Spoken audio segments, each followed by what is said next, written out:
네, 코로나19가 장기화되면서 우리뿐 아니라 세계 각국이 아동학대 문제로 고민이 많습니다. 영국도 지난해 아동학대의 의심 사례가 전년도에 비해 증가한 것으로 나타났는데요. 자세한 얘기를 금창호 기자와 알아보도록 하겠습니다. 금 기자 어서 오시죠. 안녕하세요. 네. 자, 영국도 아동학대 문제 심각하군요. 예, 그렇습니다. BBC의 보도입니다. 영국 아동안전 실행 리뷰 패널에 따르면 지난해 4월부터 9월까지 모두 285건의 아동학대 신고가 있었는데요.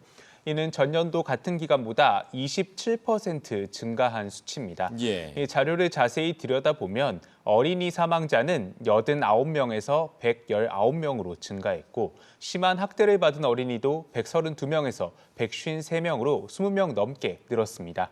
특히 영유아 아동학대가 심했는데 1세 미만 아이들이 전체 피해 사건의 35%를 차지했습니다. 네. 이 발생 장소는 가정이 가장 많았는데요. 전체 사례의 3분의 2가 가정학대였습니다. 지금 얘기하신 것처럼 아동학대 사례가 이렇게 증가한 이유가 뭡니까?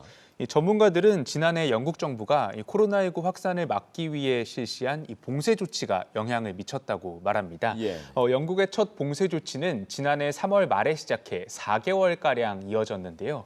이 기간 위기 아동 다수가 가정에 머무는 시간이 늘면서 이 친구들도 만나지 못하고 사회에서 고립된 겁니다. 특히 학대 위험 아동을 조기에 파악할 수 있는 교사, 사회복지사의 시야에서 이들 아동이 사라진 게 문제입니다. 네. 이 전문가들은 이런 문제를 해결하기 위해선 취약 아동들과 정기적으로 만나는 게 중요하다고 지적합니다.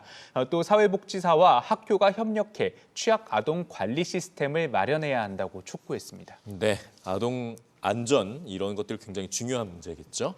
자, 다음 소식으로 넘어가 보겠습니다. 변이 바이러스로 미국 학교들이 지금 대면 수업에 대한 고민이 깊어졌어요. 그렇습니다. 이 뉴욕타임스 보도에 따르면 이 영국에서 시작된 코로나 변이 바이러스가 미국에선 오는 3월 가장 크게 유행할 전망입니다. 네. 문제는 변이 바이러스의 전염력이 기존보다 높다는 점입니다. 이 어린이, 어른 할 것 없이 이 변이 바이러스의 전염률은 기존보다 30에서 50% 더 높은 것으로 조사됐습니다. 특히 지난해 가을 이 변이 바이러스에 감염된 학생들이 다수 나오면서 교육 당국도 긴장하고 있습니다. 아니 대책은 없습니까? 이 전문가들은 먼저 이 변이 바이러스의 전염력이 높은 거는 사실이지만 네. 사실 방역 수칙만 잘 지키면 학교는 안전하다 이렇게 얘기를 하고 있습니다. 예. 지난해 가을 학생들이 학교에서 변이 바이러스에 다수 감염됐던 건 특별한 방역 조치 없이 학교 문을 열었기 때문이란 겁니다.